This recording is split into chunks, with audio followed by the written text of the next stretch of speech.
ఇండికేటర్స్ని use చేసి loss అవుతున్నారా? So ఈ వీడియోలో అయితే ప్రైజ్ యాక్షన్ అయితే నేర్పిస్తాను. వీడియో అయితే టిల్ ఎండ్ వరకు అయితే చూడండి. సో ఫస్ట్ అయితే మనం వచ్చేసి టాపిక్స్ ఏమేమి కవర్ చేస్తామని మాట్లాడుకుందాము. టాపిక్ వచ్చేసి బయర్స్ సెల్లర్స్ మధ్య ఫైట్ ఎలా ఉంటుంది, సో ఎక్కడ బయింగ్ సెల్లింగ్ జోన్ అనేది స్ట్రాంగ్ ఫైట్ జరిగిన తర్వాత సో ఏ మూమెంటం వస్తుంది అని దాని గురించి మాట్లాడుకుందాము. సో నెక్స్ట్ వచ్చేసి సప్లై అండ్ డిమాండ్ గురించి మాట్లాడుకుందాము. నెక్స్ట్ వచ్చేసి బిగ్ ప్లేయర్స్ థింకింగ్, వాళ్ళ థింకింగ్ ఎలా ఉంటుంది, వాళ్ళు ఎక్కడ ఎంట్రీ తీసుకుంటారని దాని గురించి అయితే టాపిక్ గురించి అయితే మాట్లాడుకుందాము. సో లాంగ్ విక్స్ పడ్డాయి అనుకోండి, గ్రీన్ క్యాండిల్ కావచ్చు, రెడ్ క్యాండిల్ కావచ్చు. సో అక్కడ మనం ఏ మూమెంటం తీసుకోవాలి, సో మనం అయితే ప్రైజ్ యాక్షన్ ఎలా బేస్ చేసుకొని తీసుకోవాలని దాని గురించి అయితే మాట్లాడుకుందాము. సో లాంగ్ విక్స్ గురించి అనుకోండి, లాంగ్ విక్స్ అనేది లాంగ్ విక్ ఉండి స్మాల్ బాడీ ఉంటే అక్కడ మనం ఏ డిసిషన్స్ తీసుకోవాలని దాని గురించి మాట్లాడదాము. సో ప్యాటర్న్స్ గురించి మాట్లాడదాం. బుల్లిష్ ప్యాటర్న్స్ అంటే ఏంటి, బేరిష్ ప్యాటర్న్స్ అంటే ఏంటి, దాని గురించి మాట్లాడుకుందాము. సో ఇక్కడ వచ్చేసి రెసిస్టెన్స్ సపోర్ట్ అంటే ఏంటో దాని గురించి కూడా మాట్లాడుకుందాం మనం ఈ వీడియోలో అయితే. సో అప్ ట్రెండ్ ఏంటి, సైడ్ వేస్ ఏంటి, డౌన్ ట్రెండ్ ఏంటో మాట్లాడుకుందాము. So let's go to our video అనమాట.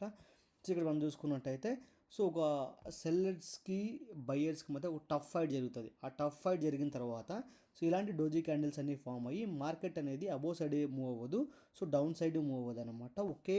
ఒకే లెవెల్లోనే మూవ్ అవుతుంది అనమాట. ఇట్స్ కాల్డ్ కన్సాలిడేషన్ ఫేస్ అంటాము, మనం సైడ్ వేస్ అని కూడా అంటాం అనమాట ఇక్కడ.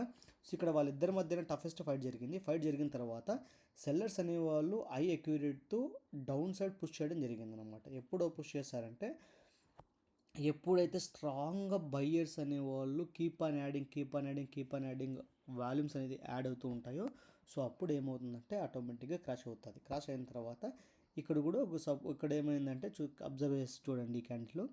సో ఇక్కడ ఏమైందంటే ఫుల్ బేరిష్ చేశారు. అక్కడ నుంచి బయర్స్ అనేవి యాక్టివ్ అయ్యి అక్కడ నుంచి బులిష్లోకి తీసుకెళ్లారనమాట. దీన్ని మధ్యన జరిగే ఒక ఫైట్ని బయర్స్ సెల్లర్స్ మధ్య జరిగే ఫైట్ అని చెప్పి అంటామన్నమాట. సో నెక్స్ట్ వచ్చేసి మనకి ఇక్కడ చూసుకో సప్లై అండ్ డిమాండ్ జోన్ అంటే ఏంటో మనం తెలుసుకుందాం అనమాట. ఇక్కడ సప్లై అండ్ డిమాండ్ జోన్ అంటే ఇక్కడ సింపుల్ అండి, నేను మీకు క్లియర్ కట్గా అయితే ఎక్స్ప్లెనేషన్ అయితే ఇస్తాను. ఇక్కడ మనం 15 మినిట్స్లోకి తీసుకున్నట్టయితే, టైం ఫ్రేమ్ 15 మినిట్స్లోకి తీసుకున్నట్టయితే సో ఇక్కడ మనం చూసుకోవచ్చు. సో దీన్ని మనం సప్లై అండ్ డిమాండ్ జోన్ అయితే అన్నీ అంటామన్నమాట. ఏదని అంటామంటే ఇక్కడ ఉంది కదా, దీన్ని సప్లై అండ్ డిమాండ్ జోన్ అంటాము. సో దీన్ని ఏమంటామంటే ఇక్కడ క్లియర్ కట్గా మీకు మెన్షన్ చేస్తాను చూడండి. సో ఇక్కడ ఎట్లా ఏమనే దాని గురించి మాట్లాడతాను. సో ఇక్కడ ఇది ఏమంటే డిమాండ్ జోన్ అంటాం అనమాట. ఇది డిమాండ్ జోన్ అంటాము. సో ఇది సప్లై జోన్ అంటాం అనమాట. ఇది సప్లై జోన్ అంటాము. సో ఈ సప్లై డిమాండ్ జోన్లో ఉన్నప్పుడు మనము ఒక క్యాండిల్స్టిక్ ఫార్మేషన్ని బేస్ చేసుకొని ఈ 15 మినిట్స్లోకి వెళ్ళి డ్రా చేసుకొని క్యాండిల్స్టిక్ ఈ విక్స్ ఉంటాయి కదా, ఈ విక్స్ని కవర్ చేస్తూ ఒక్కొక్క హైని లోను డ్రా చేసుకున్నట్టయితే మనం దీన్ని సపోర్ట్ అండ్ రెసిస్టెన్సీ అని అంటాము. దీన్ని డిమాండ్ జోన్ కూడా అని అంటాం అనమాట ఇక్కడ. సో ఇక్కడ మనకి క్లియర్ కట్గా అర్థమవుతుంది. సో మార్కెట్ అనేది సో టచ్ చేస్తుంది, అక్కడ నుంచి డౌన్ సైడ్ వస్తుంది, డౌన్ సైడ్ నుంచి మళ్ళీ అబోవ్ తీసుకెళ్తుంది, అబోవ్ నుంచి మళ్ళీ డౌన్ సైడ్ తీసుకెళ్తుంది. సో దీన్ని మనం ప్యాటర్న్ చేస్తాం అనమాట. దీన్ని ప్యాటర్న్ చేసినట్టయితే కానీ ఇక్కడ మనం చూసుకున్నట్టయితే మనం ఎక్కడ ఎంట్రీ తీసుకోవాలనే దాని గురించి అయితే క్లియర్ కట్గా అయితే మనకు అబ్జర్వ్ అవుతుంది. సో ఇక్కడ పడింది, వెంటనే క్రాస్ అయింది, మళ్ళీ ఇక్కడ పడింది, మళ్ళీ క్రాస్ అయింది, మళ్ళీ కొంచెం ఫాల్, అక్కడ నుంచి మార్కెట్ అనేది అబోవ్ వెళ్ళింది అనమాట. సో ఎప్పుడు మనం ఎంట్రీ ప్లాన్ అనేది చేస్తామంటే ఈ కన్సాలిడేషన్ ఫేస్ అయిన తర్వాత ఎప్పుడైతే ఈ బ్రేక్ అవుతుంది, ఈ బ్రేక్ అయిన తర్వాత ఈ సప్లై జోన్ అయితే బ్రేక్ అయిన తర్వాత సో ఆటోమేటిక్గా మనం ఎంట్రీ తీసుకుని అయితే మార్కెట్ని ప్రాఫిట్ అయితే మేక్ చేయడానికి ప్రాబిలిటీ ఎక్కువ ఉంటుంది అనమాట. సో మనకి సప్లై అండ్ డిమాండ్ జోన్ అయిపోయింది అనమాట. బిగ్ ప్లేయర్స్ ఎలా థింక్ చేస్తారో ఒకసారి చూపిస్తాను మీకు.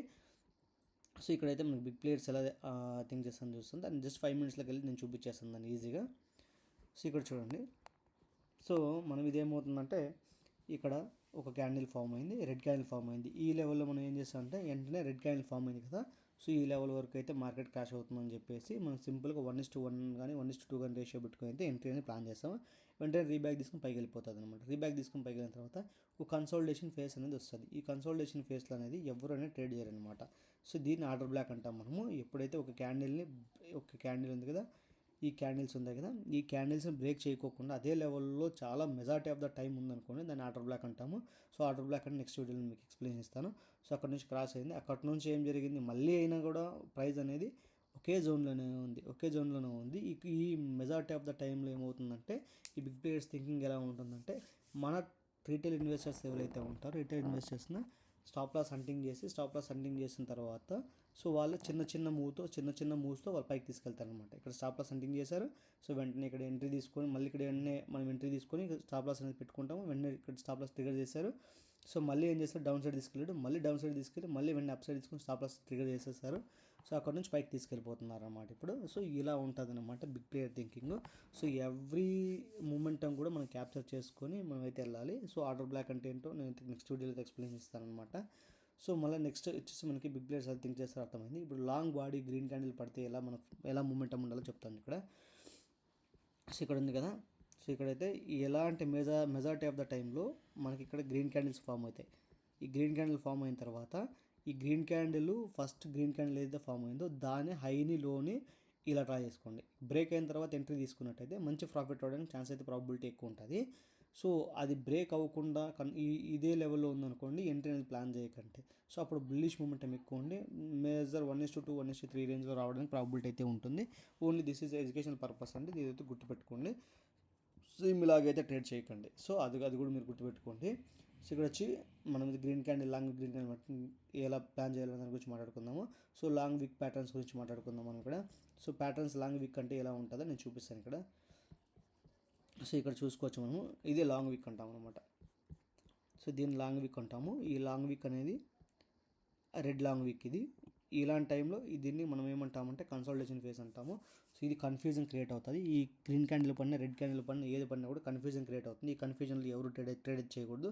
చేసినట్టయితే కానీ మనమైతే ప్రాఫిట్ లాస్ అయ్యడానికి అయితే ప్రాబిలిటీ ఎక్కువ ఉంటుంది. దీన్ని లాంగ్ వీక్ అని అంటాం అనమాట. సో ఇక్కడ వచ్చేసి బుల్లిష్ ప్యాటర్న్స్ గురించి నేను చెప్తాను, బెరిష్ ప్యాటర్న్స్ గురించి చెప్తాను. ఇదే దీంట్లోనే మీకు బుల్లిష్ ప్యాటర్న్ అంటే ఏంటి, బెరిష్ ప్యాటర్న్ అంటే ఏంటి కూడా నేను చూపించేస్తాను ఇక్కడ మీకు క్లియర్ కట్గా. సో నేనైతే 15 మినిట్స్లోకి అయితే తీసుకుంటున్నానండి దీన్ని. 15 మినిట్స్లోకి తీసుకున్న తర్వాత నేను క్లియర్ కట్ మీకు ఎక్స్ప్లెయిన్ ఇస్తాను. సో ఇది ఫాలింగ్ వెజ్ అని అంటాము అనమాట. దీన్ని మనం ఫాలింగ్ వెజ్ అంటాము. ఫాలింగ్ వెజ్ అంటే so market probability high chance ఉంది మార్కెట్ పడడానికి, దీన్ని ఫాలింగ్ వెజ్ అంటాం అనమాట. ఫాలింగ్ వెజ్ అంటే సో ప్రాబిలిటీ మార్కెట్ అనేది క్రాష్ అవుతుంది. ఇక్కడ చూడు, ఒక సపోర్ట్ తీసుకొని ఒక రెసిస్టెన్స్ని టచ్ చేసుకుంటూ మళ్ళీ పడుతూ మళ్ళీ లేస్తూ మళ్ళీ అనేది ఇక్కడ డ్రాబ్యాక్ అయింది. ఇక్కడ డ్రాబ్యాక్ అయిన తర్వాత ఎప్పుడైతే ఈ జోన్ అయితే బ్రేక్ అయిన వెంటనే క్రాష్ అయిపోయింది. సో ఫుల్ క్రాష్ అయిపోయిన తర్వాత ప్రాఫిట్ అని మేక్ చేసింది. ఎప్పుడైతే ఈ లెవెల్ ఏదైతే ఉందో సో ఇక్కడ ఏమైపోయింది, ఫాలింగ్ వెజ్ అయిపోయింది అనమాట. ఇక్కడ వచ్చేసి రైజింగ్ వెజ్ అనేది నేను ఇక్కడ చూపించేస్తాను మీకు. రైజింగ్ వెజ్ అనేది క్లియర్ కట్గా చూపిస్తాను అనమాట మీకు నేను. ఇది రైజింగ్ వెజ్ అంటాం మనము. రైజింగ్ వెజ్ అంటే సింపుల్ అండి. సో దీన్ని రైజింగ్ వెజ్ అంటాం అనమాట. దీన్ని రైజింగ్ వెజ్ అంటాము. ఇక్కడ రైజింగ్ వెజ్ అనే దాన్ని ఎందుకు అంటామంటే ఒక డ్రాప్, ఒక అప్పు, ఒక డౌను, ఒక అప్పు, ఒక డౌను, ఒక అప్పు, ఒక డౌను, మళ్ళీ తర్వాత బ్రేక్అవుట్ అయింది. ఇక్కడ బ్రేక్అవుట్ అయిన తర్వాత చూసుకున్నట్టయితే మనకైతే మంచి ప్రాఫిట్ అయితే జనరేట్ అవ్వడానికి అయితే హై ప్రాబిలిటీ ఛాన్స్ అయితే ఉంటుంది. దీన్ని చార్ట్ ప్యాటర్న్స్ అంటాం. చార్ట్ ప్యాటర్న్స్ గురించి మీకు సపరేట్ వీడియో అయితే నేనైతే ప్రొవైడ్ చేస్తాను అనమాట. సో నెక్స్ట్ మనం చూసుకున్నట్టయితే ఇక్కడ మనకి చార్ట్ ప్యాటర్న్స్ అయిపోయింది. నెక్స్ట్ రెసిస్టెన్స్ సపోర్ట్ అనేది మీకు ఆల్రెడీ ఇక్కడ చూపించేసాను నేను. డిమాండ్ సప్లైలోనే చూపించేస్తాను మీకు. రెసిస్టెన్స్ అంటే ఏంటి, సపోర్ట్ అంటే ఏంటి దాని గురించి చెప్పేస్తాను. సో అప్ ట్రెండ్ ఏంటి, డౌన్ ట్రెండ్ ఏంటి, సైడ్ వేస్ అంటే ఏంటో కూడా ఇక్కడ మీకు చూపించేస్తాను అనమాట. సో అప్ ట్రెండ్ అనేది దాని గురించి మనం అప్ ట్రెండ్ అనేది ఎలా డిసైడ్ చేసుకోవాలి, డౌన్ ట్రెండ్ అనేది ఎలా డిసైడ్ చేసుకోవాలి దాని గురించి అయితే సో క్లియర్ కట్గా నీకు ఎక్స్ప్లెయిన్ ఇచ్చేసి నేనైతే క్లియర్ లైవ్ ఎగ్జాంపుల్తో ఇచ్చేస్తాను మీకు నేను. సో నేను 1 డే టైం ఫ్రేమ్లో తీసుకున్నాను. 1 డే టైం ఫ్రేమ్లో తీసుకునేసి దీన్ని ఏమంటామంటే అప్ ట్రెండ్ అంటాం అనమాట. దీన్ని మనం అప్ ట్రెండ్ అంటాం. దీన్ని అప్ ట్రెండ్ అంటాము. సో మీరు చూసుకోవచ్చు లైన్స్ ఎలా డ్రా చేస్తున్నాను, దీని గురించి కూడా వీడియో చేస్తాను. దీన్ని అప్ ట్రెండ్ అంటాం అనమాట మనము. సో డౌన్ ట్రెండ్ అంటే ఎలా డ్రా చేసుకుంటామంటే, డౌన్ ట్రెండ్ అంటే సింపుల్ అండి. సో ఇక్కడ ఉంది కదా, దీని హైని డ్రా చేసుకుంటూ లోని డ్రా చేసుకుంటూ వెళ్తాం అనమాట. సో అప్పుడు మనకి డౌన్ ట్రెండ్ అనేది ఈజీగా అయితే మనం ఐడెంటిఫై చేయడానికి ప్రాబిలిటీ ఎక్కువ ఉంటుంది. సో దీన్ని డౌన్ ట్రెండ్ అని అంటాం అనమాట. అంటే ఎవ్రీ మూమెంట్లోనూ ఒక టూ కానీ 3 కానీ టచ్ అయ్యి ఉండాలి. అప్పుడు మనం అయితే అప్ ట్రెండ్ కానీ డౌన్ ట్రెండ్ కానీ అయితే డిసైడ్ అయిపోతాం అనమాట. సో ఎప్పుడైతే ఇది బ్రేక్ చేస్తుందో అబ్బాయి వెళ్ళింది అనమాట. సో ఇది డౌన్ ట్రెండ్ కాబట్టి సో ఇది మనకు చూసుకున్నట్టయితే ఎవ్రీ హైని హైయర్లోనే టచ్ చేసుకుని డౌన్ సైడ్ వెళ్ళింది అనమాట. సో ఇక్కడ మన కన్సాలిడేషన్ ఫేస్ అంటే కూడా మీకు చూపించేస్తాను. సో దీన్ని కన్సాలిడేషన్ ఫేస్ అంటాం అనమాట. ఇది కన్సాలిడేషన్ ఫేస్. ఈ కన్సాలిడేషన్లో ఉన్నంత వరకు మన స్టాప్ లాస్ ఇట్టే కొడుతూ ఉంటుంది. సో ప్రాఫిట్ అయితే మేక్ చేయడానికి ప్రాబిలిటీ అయితే ఉండదు. సో ఇది మన ప్రైజ్ యాక్షన్ వీడియో అండి. హ్యావ్ ఎ గ్రేట్ డే అండి. నెక్స్ట్ వీడియో అయితే మీకు కంపల్సరీ పోస్ట్ చేస్తాను. లైక్ చేయండి, సబ్స్క్రైబ్ చేయండి మోర్ వీడియోస్ కోసం అయితే. So have a great day అండి.